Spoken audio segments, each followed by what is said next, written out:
Woo! Woo! Oh, y'all look good. I want you to look at something right now. Think of some major goal you want, or maybe it's one you're already working on and you have experienced a lot of setbacks, a lot of defeats. You've experienced a lot of disappointment. Maybe you've already given up. And maybe you just need a little fire, a little encouragement to get back in the game again. Here's what I want you to look at. There are winners, and there are losers, and there are people who have not discovered how to win. And all they need is some coaching. All they need is some help and assistance, just a little support. All they need is some insight or a different strategy, a plan of action to make some adjustments that will open up the key to a whole new future for them, that will give them access to the unlimited power that they have within themselves. That's all that they need. So what I want you to do is think about something you want for you, that's real for you, that's important for you, that will give your life some special meaning and power. And I don't even want you to say, I can do that. I don't want you to assume that. See, 5 years ago when I started out in this area, I would not have been able to make the mental leap that I would be up to where I am right now. I don't want you to begin to just psych yourself out. No. I want you to be able to say something to yourself that will enable you to maintain a level of integrity with yourself. That when you say this, even when you face tremendous setbacks, it will be a benchmark to keep you in the game, to keep you moving forward and experimenting and readjusting your strategy and your plan of action, continuously looking for ways to win. So what is that something? When you got an idea you want to move on, you might not have the money, you might not have the education, you might not have the support or the resources you need. What is that something that can keep us going, that will enable us to act on our dream? What's one of those keys that will begin to help us to discover the secrets to our dream? Here's what I want you to repeat after me, please, with power and conviction. Say, it's possible. It's possible. That's all I want you to do when you look at your dream. Just say to yourself every day, it's possible. Just say that every day to yourself, it's possible. Because what does that do? See, it begins to change your belief system.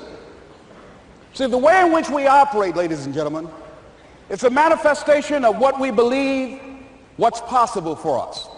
Whatever you've done up to this point, all that it really is a duplication, it's a reproduction of what you believe subconsciously that you deserve and what's possible for your life. Most people operate out of their personal history, out of their memory, things they've done, things they've experienced, things they've seen, things that they have observed.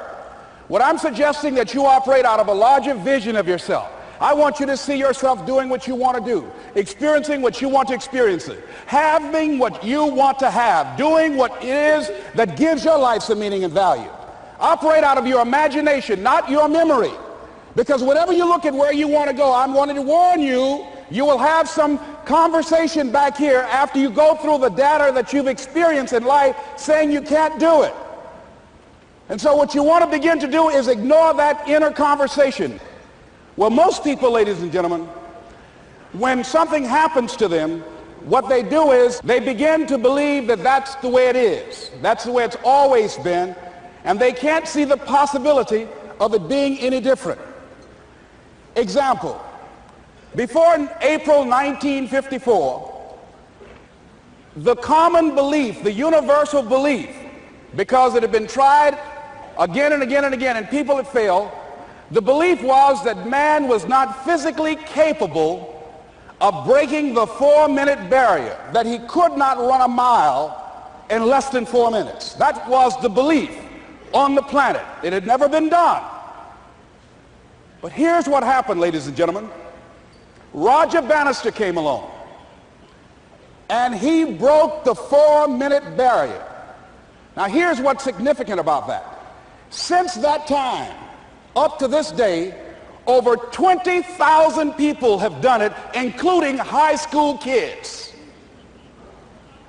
What changed? 20,000 people. What changed? Here's what happened when they got on the track. They knew it had been done. And because they knew it had been done, there was a new belief about this barrier, about this goal that was unreachable. And those 20,000 people got in the race believing, knowing in their heart that someone had done it, that it's possible, that they could do it. And I'm saying that if you know anybody that had some goal, some dream, something they wanted to do, and they did it, then I'm saying that you know in your heart that if someone has done it, then you can do it. It's possible. And that if someone can make their dream become a reality, that it's possible that you can make your dream become reality. And so as you begin to look at where you want to go, beginning to embrace that, it's possible. I'm blessed and highly favored. I've got a lot going for me. I got some good stuff in me. And it's possible that I can bring my greatness out here in the universe. That I can do what I want to do. It's possible I can write my own book. I can have my own business. I can take the trip and travel around the world. It's possible. I can bounce back from adversity and reinvent my life. It's possible. Regardless of where I am, that things can get better for me. It's possible. I'm thinking about two men right here in Chicago who were fairly successful, similar background, educated. They worked for a corporation for many years, and they were among many people that were laid off. Two guys who were very good friends. One went out looking for a job for several weeks along with the other one, and they faced disappointment and rejection again and again and again. They couldn't find any work, which is the story of many people across this country. One guy stopped. He became discouraged. He stopped going. He stayed home looking at television, became very argumentative and toxic with his wife, drinking beer, getting on the phone, talking to his other negative, unemployed friends. And he just gave up. The other guy kept looking for a job everywhere he could go. Every time he could get an opportunity, kept asking people, networking, checking the newspapers every day. Kept going everywhere he could, trying to find a job. You have too much education. You're overqualified. You won't be here long enough. He kept going. He kept going. He went to a place and said, look here, I tell you what, if you can't hire me, and I know you can use my talents, abilities, and skills, I don't want to sit home and do nothing. Just let me do some volunteer work. You don't have to give me anything, all right? I just want to work. I want to be busy. Guy said, okay, it's on you now, but don't expect me to give you anything. It's okay. This guy came in and worked. He was the first one there. The last one to leave was the best employee there. About 4 weeks later, one of the top managers quit. They were looking for a replacement. Guess who they selected? This other guy. This guy who was volunteering his time. He got the job. What was the difference between the two men? Eyesight and mindsight. Eyesight is judging on what you see. Judging according to appearances. But mindsight is how you interpret what you see. One guy said, it's not possible. It's over. I'm finished. I can't do it. I can't make it. He surrendered. I've faced rejection again and again. I'm not going anymore. There are no jobs out there. But this other guy, he felt that in spite of the no's and rejections, in spite of how bad the economy is, in spite of what the newspapers are saying, that it's possible that somebody somewhere will give me a job. He just kept going, thinking it was possible. And guess what, ladies and gentlemen? That's what we have to do with our dreams. Because things happen to you in life that you can never, ever anticipate. And many times when those things happen, you want to give up. I remember when I was in broadcasting, when I was a disc jockey, I became very controversial, not only being a disc jockey, but I felt that radio was something that you not only entertain people with, but you also empower them, you educate them. And I got fired. I didn't just leave, they fired me. That was a shock. I said, wait a minute. They took my microphone. I thought that was who I was. No, ladies and gentlemen, it wasn't. I had to do something else. And I didn't know what else I could do. See, here's what I'm looking at. What are the uses for your life right now that you haven't even reached for yet? See, I believe that when you don't have enough encouragement to act on your dreams or ideas, or you're not enlightened enough, that life will act on you. See, life had moved on me and said, Les Brown, you have outgrown this. It's time for you to do something else. Well, I wasn't enlightened enough. I organized some disc jockeys and got my job back. So they had to fire me again. I got fired twice. Here's what I did. I had to think of something else. And so a guy suggested to me, he said, Les, why don't you run for office? I said, man, I've never run for office. I've never known anything about how to operate in the political arena. I've heard encourage people to register to vote and get out to vote, but I don't know anything about politics. He said, well, neither do the people who run for office all the time.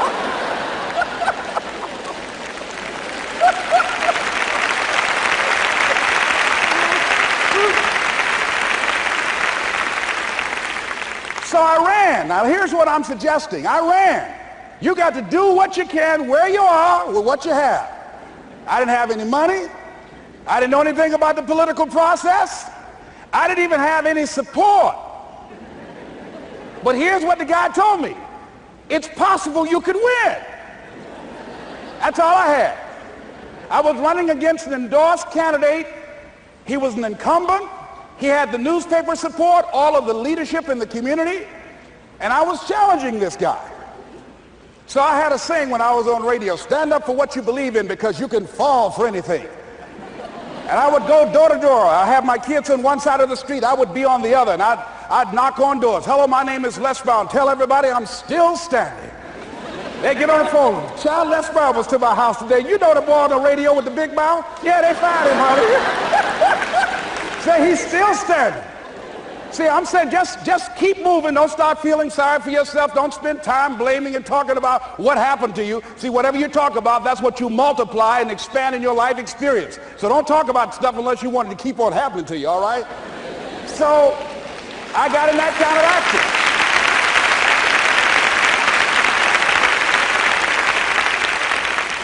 action. As I continue to do that, had my children with me, we're going door to door, didn't have enough money. Eventually, we got close to the election and something happened that really surprised me.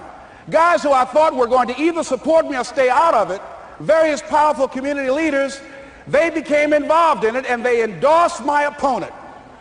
I felt devastated. Now that's going to happen to you when you're working on your dream. Things are going to happen that's going to catch you on the blind side. That was shocking to me.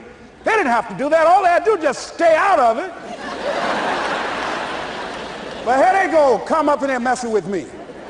Now that's going to happen. There's some people who believe it's their personal business to stop you from living your dream, all right?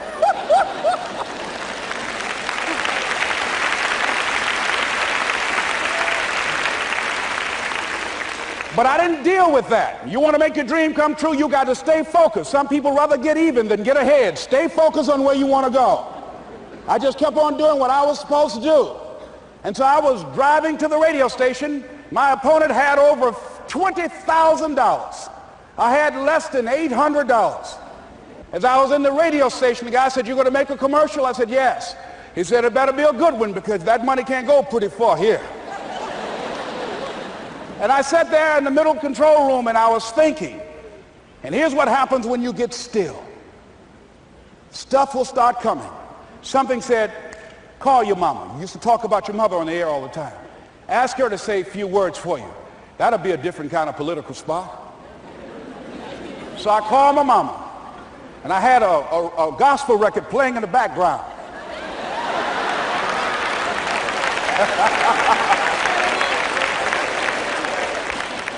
And then I had my mother say, "Hello, this is Mrs. Mamie Brown. When I raised my sons, I raised them to be good children. When they got out of hand, I beat their behind and made them go right. Please vote for my son. He's a good boy."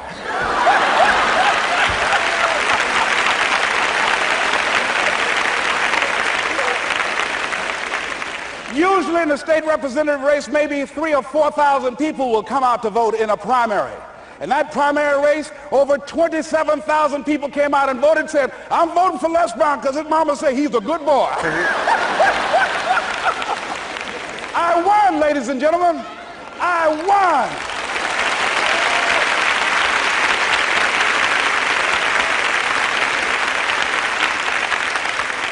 So you've got to be willing to stay focused, to be creative, to be relentless, because things are going to happen to you when you're working on your dream, when you get on track. I remember when I first got involved in speaking, one of the main things that speakers like to do is speak to a certain association that they have over 10,000 of their sales reps that come to this convention. And I was relentless. I kept saying, it's possible.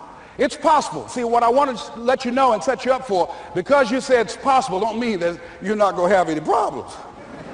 That Murphy's Law ain't going to come and slap you side the head. Oh, Murphy going to come visit you.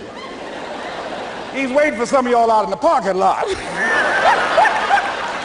Oh, you say it's possible. Okay, it's possible. You better get up. Well, I was working. I kept saying it's possible. They got other speakers on this program. I can be on that program too. I kept selling myself. I got all fired up. And I was calling them every day.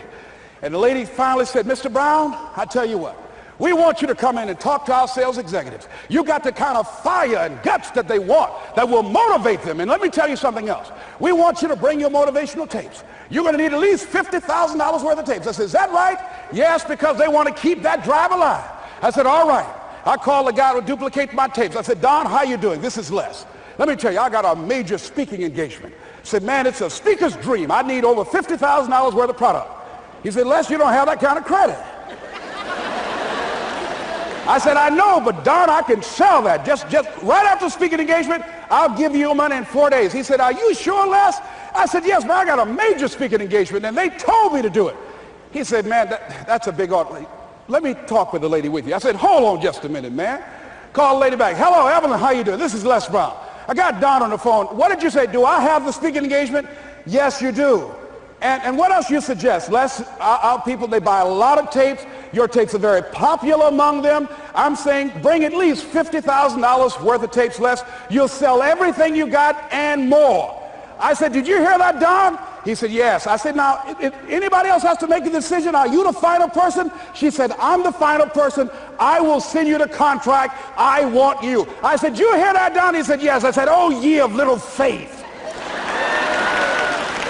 I said, duplicate the tapes, man. Hung the phone up. Well, he duplicated the tapes. 1 week came by. I'm checking the mail every day. No contract. I said, come on, Murphy, don't start nothing, man. Come on.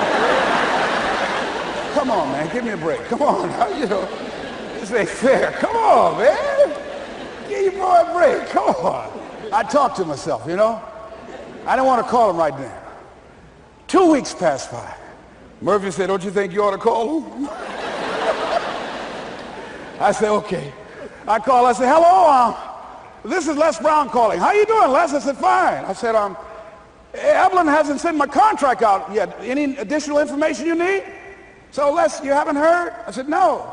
I said, Evelyn died. I said, she died? I said, did she say anything about me?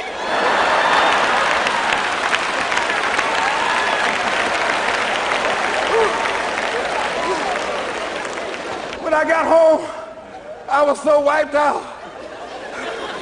And Murphy was in the house waiting on me. Murphy said, is it possible you want to listen to some of your tapes?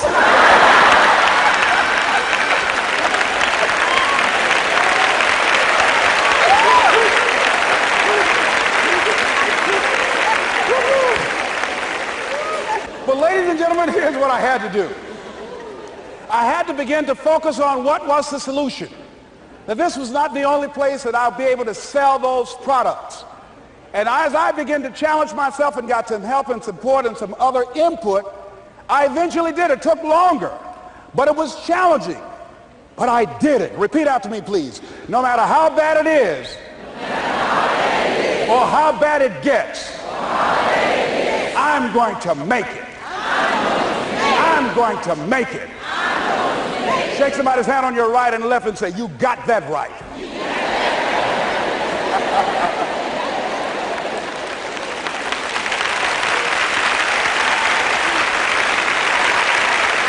Repeat after me, please. It's possible. I can have my dream. I can get what I want. I must be creative and never give up. Now, let me share something else with you, ladies and gentlemen. When you know within yourself that there's something you want to do, and I believe that all of us were born with a purpose, that all of us have something that we are supposed to do, that all of us have some goodness within us, and that goodness gives us a responsibility to manifest our greatness. And when you know that, you can feel it in your guts, and you know that you're deliberately operating below your potential, you've gotten comfortable, you stop expanding, you stop stretching, you stop challenging yourself. Let me share something else with you. Not only is it possible for you to have your dream, but it's necessary. It's necessary that you have it, that you work on it, that you develop yourself, that you go for what is yours in the universe. I have a friend that at the beginning of the year I was in Los Angeles giving a speech, and I do a seminar teaching people how to become involved in the speaking business, and also one called Speaking with Power, teaching people how to begin to develop their communication skills. And this friend, I said, I want you to work with me. I called her up. She said, Les, are you sure I can do it? Sure you can. You have a PhD in communications. I don't have that. If I can do it, sure you can do it. In fact, I'm going to give you the support that you need. Here's what I realize, ladies and gentlemen. We only have enough energy to take us to a certain level. But it's necessary that we assemble ourselves with other people who share our vision, other people that can see it for us, to give ourselves a home court advantage.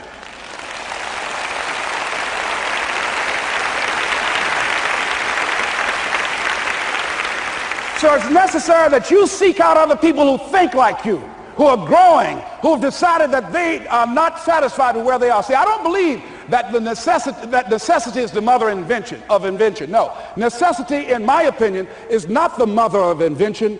Refusing to accept things the way that they are is the mother of invention.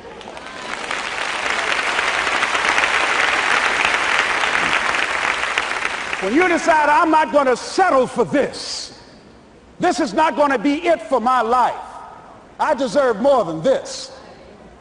See, that will start making you do some stuff. See, a lot of people go to work every day miserable, and all they do is just talk about how miserable they are. But they don't do anything about it. So I was telling her that I knew she hated her job with a passion. I said, you can do this. You got more going for you than I have going for me. And we've been going through this for years, ladies and gentlemen. She'd been to my seminar speaking for a living. She brought her husband, and that was one of the major problems that I realized that happened in her life. He couldn't see it for her. So you got to make sure that you have people in your life that can see it for you, that will encourage you. Non-affirming relationships can hurt you.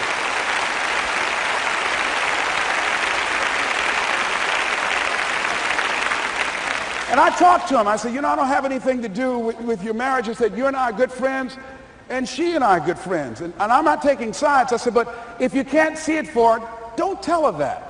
Just give her some support. What if you're wrong? It's possible, man, that if I'm doing it, she can do it. Well, you're different. How are you going to tell me that? You've seen her speak. She's got great speaking skills. Don't underestimate her. You don't know. You've got a great woman here. But you see, people who can't see it for themselves can't see it for you. He was happy.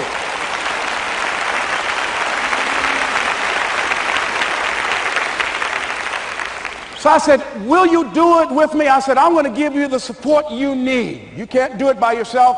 I will stand with you. She said, you will? I said, yes. I'm going to make you part of my seminar. You'll do a part of it, and I'll do a part of it. Speaking with Power. She said, okay. 3 days later, ladies and gentlemen, I got an emergency call at my office. It was from her husband. He called and said, tell Les Brown that Marion is dead. I said, oh no. when I was flying there to go to the funeral. And I remember the last time that I saw her, and I had some of her papers that I had gotten inadvertently confused with mine, and I took them home. And I was searching through these papers to do one of her works. She was a prolific writer. And what got me, what was so sad that made me begin to cry, was that there were poems that she had started that were profound poems, great thoughts that she didn't complete. Plays that she had started that she didn't complete. See, that poem was given to her. I can't finish that for her, nor can you. That play, whatever the outcome that she had envisioned, that she had imagined, was given to her. Only her. And she's the channel that was going to come through. You are here, and you are the vessel, you are the outlet for the universe. That you've been selected. There's something for you to do. I believe all of us have some purpose for being here. And as I was going to the funeral, and I was reading a newspaper that said that millions of people are dying because of what they're eating, talking about their diet. And I'm sure that it was Marion talking to me, whispering, saying, Les, the next time you speak, say that even more are dying because of what's eating them.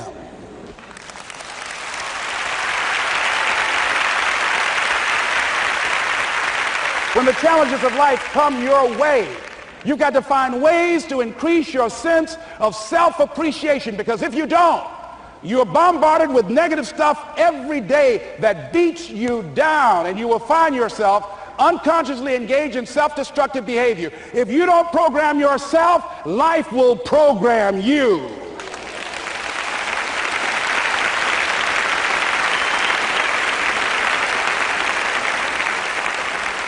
So you want to have an agenda for your life. It's necessary that you have some direction for your life. A friend at the National Speakers Convention gave us a presentation, and it really struck me. He was talking about when he was traveling across Europe, Warren Gresham, and he said at different points, soldiers would wake them up on their journey and ask him the question. And I pose this to you. The question was, where have you been? Why are you here? And where are you going? And that's what I ask you. Where have you been? Where have you been up to this point? You look at your life. You look at what you produce. Is it giving you what you want? Are you living on purpose? Are you living your dream? Are you acting on your ideas? Are you doing all you can do? Have you gotten comfortable? Are you procrastinating? Are you evading your own greatness? Are you surrounding yourself with people that can nourish you? Are you challenging yourself? Are you experimenting? Are you learning something different? Is your life an adventure, or is it boring? Where have you been? Why are you here? What brought you here? Investing the time, the money. What brought you here? And where are you going? What is it that you can get out of this session, out of this lecture?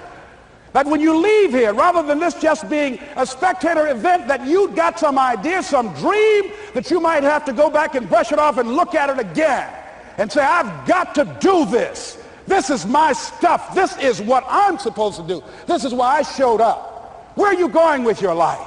What decisions are you making right now as you look into the future? Are you experimenting to find out what other talents and abilities that you have? See, we're in a time right now. The day is gone where you could just go to college and get out and get a job and work 30 or 40 years with job security and retire with a gold watch. The gold watch days are gone. Brand new day. Party's over. So now you have got to be multi-talented and multi-skilled. You've got to use all your stuff. You don't know what else you can do. I didn't know I can do what I'm doing right now. It's necessary that you stretch and challenge yourself and say, let me see. I start out as a trainer. I'm a trainer. That's what I am. That's what my expertise was in. And then I decided, let me see, can I speak? And then I discovered, hey, I can do that. What if I hadn't tried to do that and just been satisfied with just being a trainer, with a limited vision of myself? And then after training, and then I said, well, maybe I can go into business for myself. And I started speaking, going into business for myself. Well, maybe I could train other speakers and teach them how to go into business for themselves. See, you want to have a backup plan. You want to have other strategies for yourself. In case this doesn't work out, you got something else going over here. You don't want to ever put yourself in a situation where you have a limited vision and you're only using a limited amount of your talents, of your skills, and of your abilities. And I'm saying to you, it's possible you've got some talents, some ideas in you, your ability to do some stuff that you haven't even discovered yet. And I'm suggesting that it's necessary that you get outside of your comfort zone. It's necessary that you develop some new relationships where you can learn from people. It's necessary that you do reading, that you do research. It's necessary, if you're already involved in some business, that you don't be satisfied with where you are. If you want to make it today, it's necessary for you to constantly look at ways of getting better. Not only is it possible for you to have your dream, and it's necessary for you to challenge yourself to go after it and get better and leverage relationships that can help you get to where you want to go, but it's you. The major key to your reaching your dream, your living up to your greatness, your making your contribution is you. If the economy is good, fantastic. If the banks are loaning money, that's great. If people are positive, that's great. You don't have any opposition, that's great. But the major key to your making things happen in your life is you. When I wanted to get on public television, they told me, you can't do that. So wait a minute, I've seen these other people on. It's possible I can get on. Leo Biscaya, John Bradshaw, it's possible. Excuse me, hold on, time out. Let's be realistic. Come on, be logical. I said, well, wait a minute, why can't I do it? Let's look here. Think about guys who have credentials, all kind of credentials. You don't have any college training. They're not going to put you on television. Give me a break. I said, thank you for that. God love you, and I'm trying. And went on about my business. You hear me? Let me tell you something. What people think about you and the possibilities for your dream is none of your business. That's their business.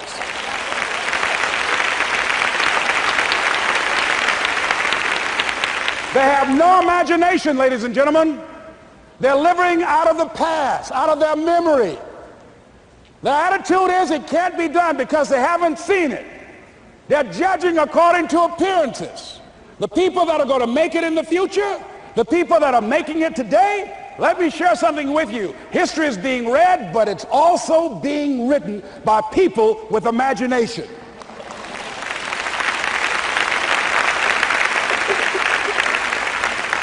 So I went to the next mode, necessary to start talking to people and seeking and asking for what I wanted and leveraging relationships and trying to find out how do the people do it that went ahead of me? How do they do it? And then what is it I need to do? How is it I need to train myself, to develop myself? What's the resources that will be required in order to make it happen? And as I start seeking out and asking questions, I started running into people who said, I know someone who can help you do that. And they helped me get connected with those people. Remember, we have so much energy that can take us so far. It's necessary that you hook up with some other energy that can take you to the next level. I hooked up with them. They said, let's go. I said, away we go.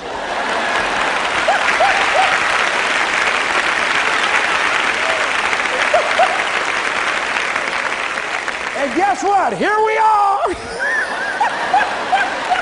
I love it. You want your stuff? It's necessary you take responsibility for it, that you make it happen, that you don't give up, that you don't take any objection or disappointment or defeats personally, that you keep on keeping on, that you don't decide that I can't make it because you can't see the light at the end of the tunnel, that you realize that's a part of the program. And here's something you've got to resolve. Say this to yourself every day. See, as long as you're breathing, you got a shot at your dream. That's the way I resolve. Say this, please. It's not over until I win. You got that right.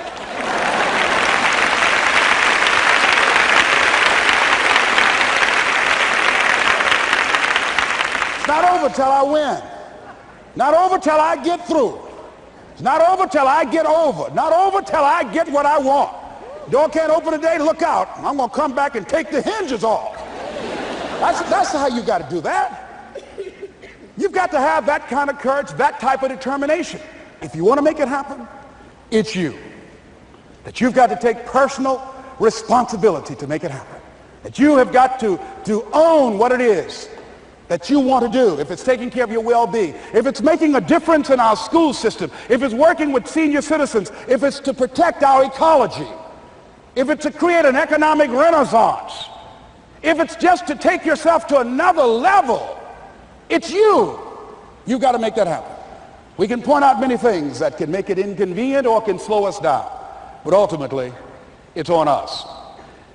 Next step is, not only is it possible and necessary, and it's you to live your dream, to make this greatness that you have within you become a reality, but what I've come to appreciate when you're working on changing your life, changing some bad habit, getting out of addictive situations or relationships, or working to build a dream or making a difference in our society, or learning something that's very challenging. Here's what I realize, ladies and gentlemen, and develop a great deal of respect for. It's hard. Easy is not an option. It's hard living. Life is hard. See, it's hard when you are 49 years old, been working on a job for 17 years, and they come in and tell you you're finished and give you 1 week severance pay. And you got to start all over again. It's hard when you are married and raising children and your children are crawling and your husband dies unexpectedly. It's hard handling just the tragedies of life. It's hard when you're working on something and you put everything you have in it and it doesn't work out. You lose your money and other people's money. It's hard. It was rough when I lost my job. And I could not find a job. It was humiliating and embarrassing, borrowing money. And then I couldn't pay the money back when I told them I would. That's rough. How people look at you, how they respond to you. It's very hard. It's humiliating. Here's what I discovered that happens to you in life, that you will go through things, and while you're going through them, you can't understand why it's happening to you. But after you go through it, and you get back and you look at it and you say, oh, now I understand why I needed that lesson. Have you ever happened to you? Raise your hand. Has it ever happened to you that I couldn't understand it then, but after I got through it, then I saw that that was preparing me for bigger and better things.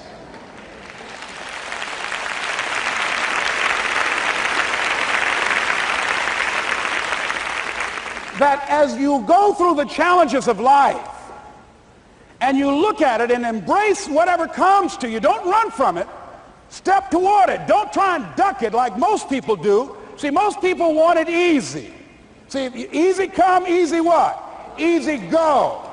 See, but when you go at what you're going to deal with and you deal with the difficulties of it, when you handle those hard things close at hand, making those hard decisions right now that you don't want to make, learning those things that you don't like to do, but you know that in order for you to get where you want to go, this is one of the hoops that you have to flip through.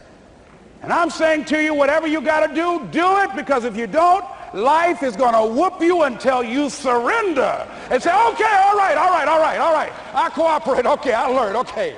They had to wear me out a long time. So if it's hard, then do it hard. Now, how do you hang in there during the hard, difficult times? Les, you must have faith. You've got to believe in yourself. You've got to believe in your abilities. You've got to believe in your service, your company, your ideas, unquestionably. You've got to have faith, and that faith gives you patience. That it's not going to happen as quickly as you want it to happen. A lot of things are going to happen that will catch you off guard.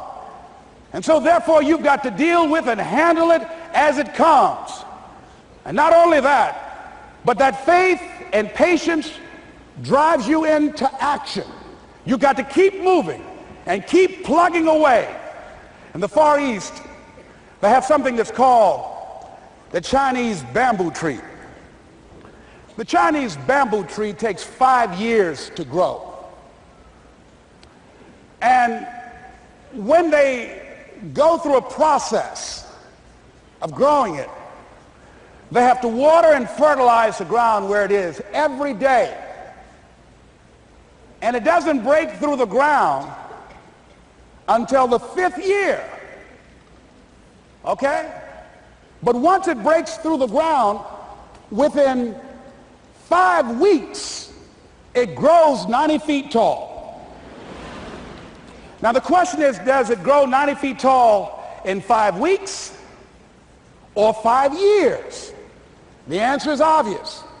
It grows 90 feet tall in 5 years.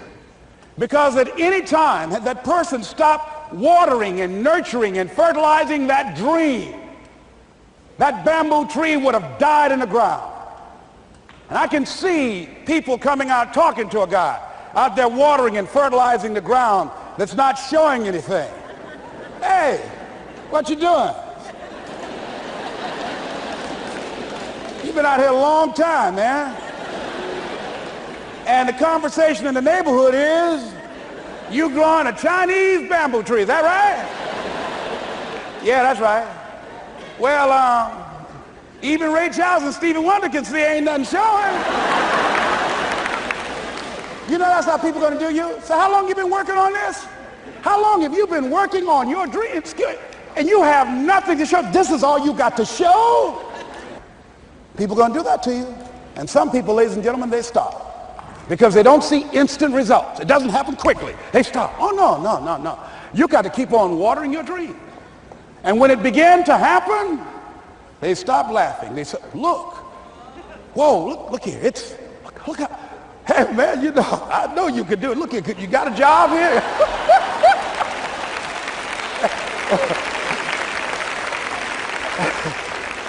See, during those hard times, we didn't know how you're going to make payroll. During those times when you failed and things didn't work out, they were nowhere to be found.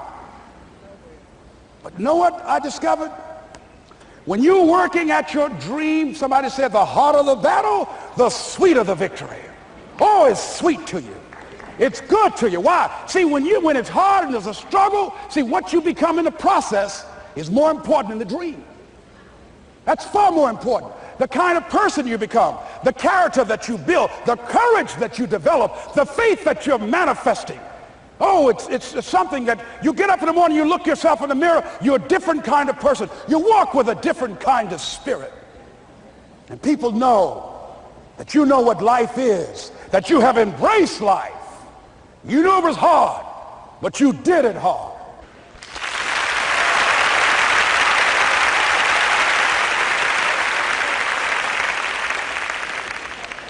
Now that takes us to the next level.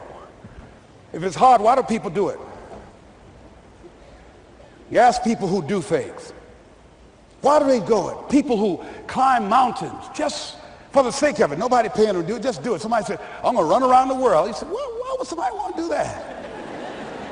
I'm going to swim the Atlantic Channel. Why? Why do people do that? I wondered, why would a Nelson Mandela give up 26 years of his life? Why do people do that? Here's what I discovered in high school. High school, I decided I wanted to go out for football. Never forget this. And I discovered why people do things. You know why, ladies and gentlemen? Even though it's hard, it's worth it. It's worth it.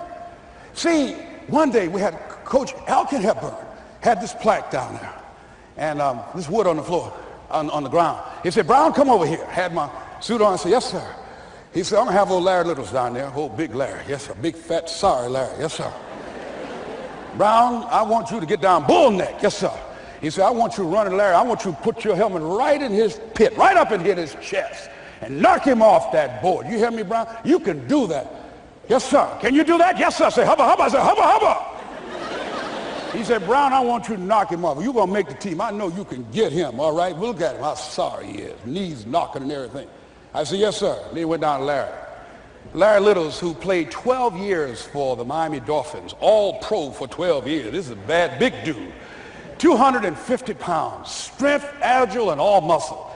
He said, Larry, He said, man, you know Brown down there. He's down there talking about your mom and everything.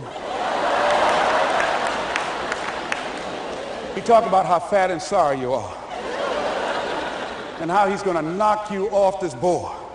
Larry now spitting fire and growling and foaming at the mouth. And I'm looking at Larry saying, oh, hubba, hubba. He said, look at that fool down there growling. He told me he's going to scare you that you're going to leave. Are you going to leave? No, coach, I ain't going to leave. Go down there and knock him out the park. Boy, coach got back. He winked at me. Go get him, Brown. I went hard. I ran into Larry with my helmet. Larry said, boom. I don't know where I landed.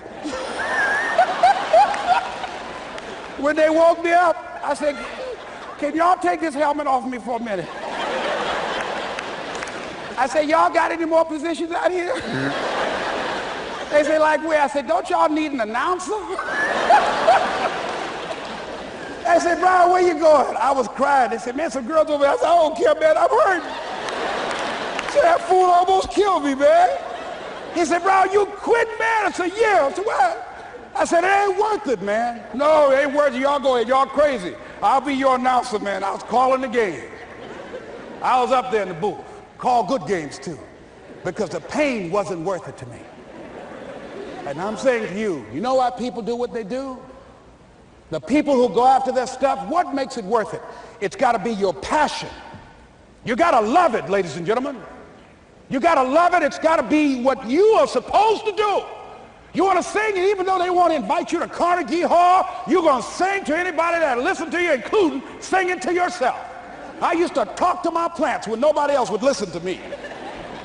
You got to write, even if no one published your book, write, because that was given to you to do. You do what it is you're supposed to. You're supposed to build something. You're supposed to create something. I don't know how to do it. Learn. Do whatever is required. Just go out there. It's possible you can get what you want. It's necessary. If you want it, you got to go into action. You got to be willing to experiment. You got to be willing to fail and to succeed. You got to be willing to form and to develop new relationships.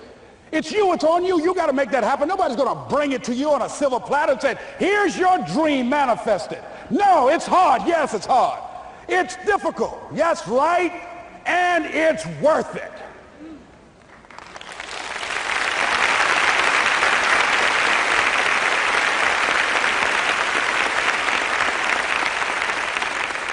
People ask, hey, man, these kids, man, it's rough dealing with them. That's right.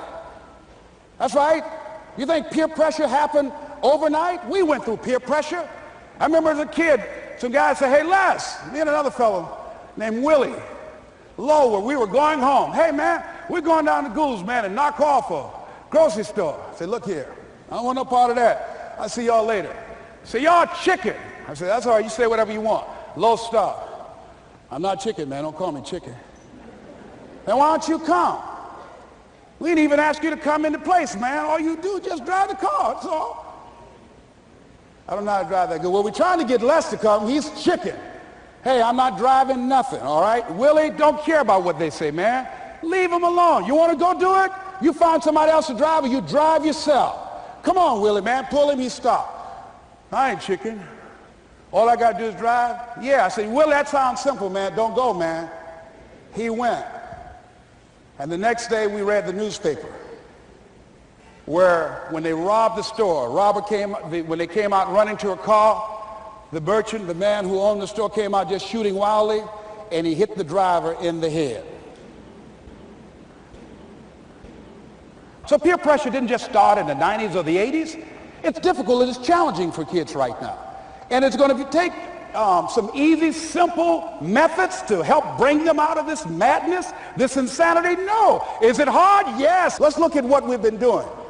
What has worked? What has not worked? Let's look at where we want to go. What is it that we want to produce? What is it that we want to create for our young people?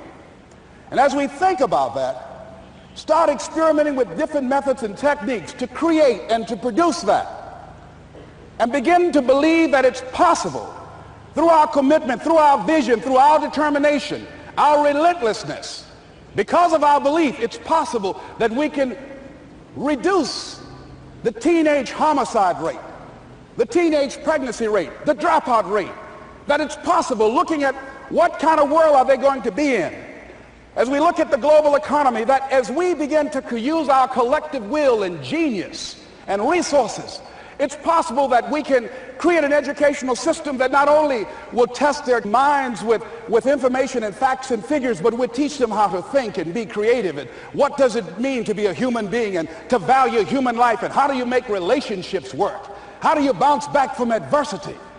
It's possible that we can give them a curriculum that will give their lives a sense of purpose and direction and meaning, and teach them how to begin to know and operate on a higher level of being, where they become assets to our society rather than liabilities. What if we leave here with that kind of consciousness that it's possible, as opposed to saying we have to write this generation off, that it's possible that we were born for such a time as this and that, that maybe someone here has the idea or the method or some plan of action or an approach that can resolve many of the problems that we're facing with young people today.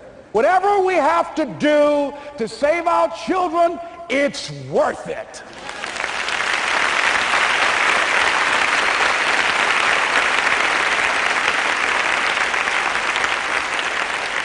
And so that brings me to the final step, that it's necessary for us to begin to look at the future and know that it's possible that we can have our dream. Yes, it is.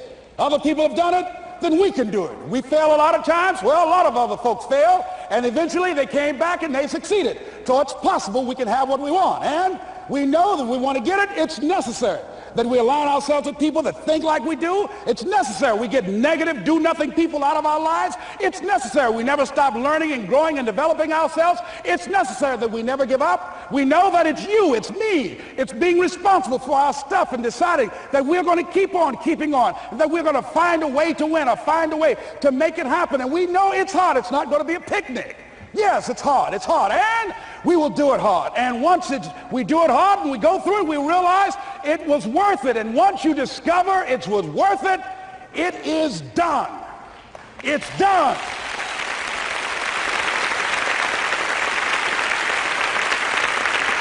It's done, ladies and gentlemen, before it happens. Well, here's what I'm suggesting to you. That when you're working, you have a wall to break through. Let's say a friend of mine he runs a marathon, and he says, when he's running the 26-mile marathon, he said, let's say that hypothetically, that 18th mile is the wall. He said, Les, when you get there and you're running, he says, everything in you is telling you to stop, to give up. Every muscle is aching, and you're saying to yourself, I can't do it. I can't do it.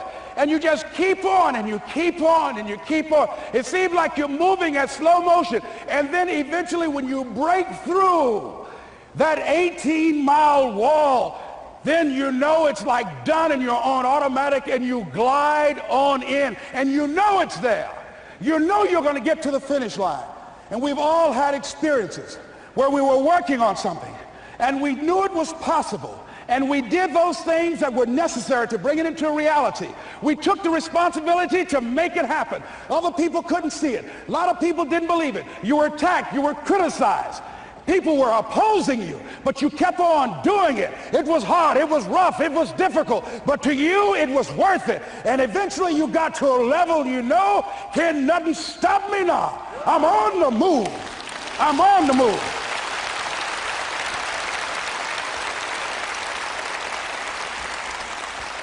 Finally, I'm thinking about a friend of mine who is no longer operating on this dimension. His name is Jack Boland. He had this vision of a church that would serve various types of needs for people, their supportive needs and helping them in recovery from drugs and alcohol and whatever addictions that they might be involved in. And he was known for bringing in different kinds of speakers. And over a year ago, he was diagnosed as having cancer, and he announced to his congregation that he's going to be taking chemotherapy, and that it was a possibility that the cancer would go in remission, and he was optimistic about that. And sure enough, it did for a year. And one of the things Jack always talked about is that he wanted to have his funeral while he lived. And so he invited a few friends, Wayne Dyer and myself and a few other speakers. He didn't tell us why we were there, but once we gathered there, the church, they told us in the room that Jack is going to announce to the congregation, he's bringing his doctor up. The doctor is going to say that we felt we could keep it in remission. It's out of remission, and he doesn't have much time left. And whatever words you want to say to Jack that you would say if he had made his transition, speak those words now. Well, we were shocked and we were somewhat stunned until Jack got there. They brought him in a wheelchair, and boy, was he courageous, and he had a strong smile, and they helped him up the steps, and he sat behind the podium. And each of us got up and we said a few things about Jack and the impact that he made on our lives. And he said, the doctor, after announcing that Jack didn't have long, he says, "Doctor," he said, "I accept what you say, but it's possible that does not have to be the case. But if it is, I will enjoy life to the very last breath I take, even the chemotherapy. I will enjoy that." And Jack did, ladies and gentlemen. And when they said that all of his vital organs were failing, they called his family and his close church staff to the hospital and said, "He's dying." And so they came and they all gathered in the room. And Jack at that time was unconscious. And he gained consciousness. And he looked at them and he said, with what strength he had, he said, "I want to thank you all for being here. You've been a great staff to me." He looked at his sons, his daughter. He said, "You've been a great family." He said, "Don't feel sorry for me." He said, I'm ready to go. I'm looking forward to the next adventure." And he sat there for a little while, laid there, and he closed his eyes, and he lost consciousness. About an hour and a half later, he opened his eyes, and he looked at them. He said, "This is embarrassing. I'm not dead yet." They were laughing through their tears. They said, "Jack, you are a character." He said, "Hey, I hate giving up this kind of control." So they predicted that Jack would die at the end of February. And then on the 2nd, they said, he won't see the light of day. He will be dead by morning. Ladies and gentlemen, Jack died on March 4th. And we believe that even in his dying, Jack sent his congregation a message that I want to give to you with his permission. March 4th is the day he died, and we believe Jack was saying, "March 4th."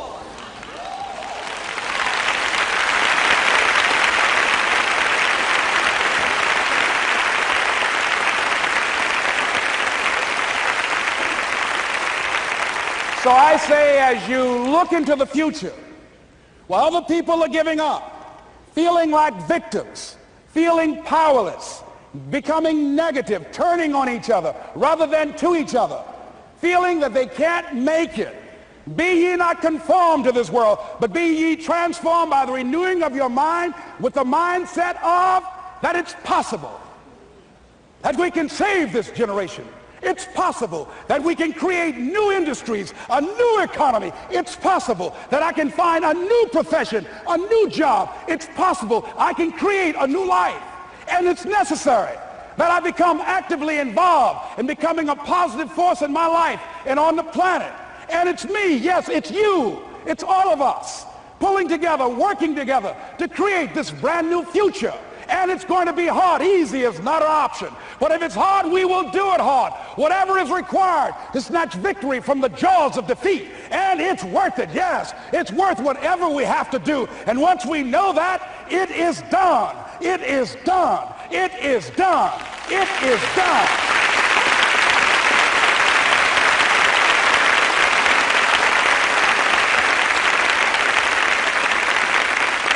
So I say to you, whatever your dreams are, whatever you want to do, in the spirit of Jack, March 4th. This is Mrs. Mamie Brown's baby boy, Leslie Calvin Brown, saying, it's been a plumb pleasing pleasure as well as a privilege. Thank y'all here. Thank you. Thank you. Thank you. Thank you. Thank you very much. You're very kind. Thank you. Thank you very much. You're very kind. Thank you.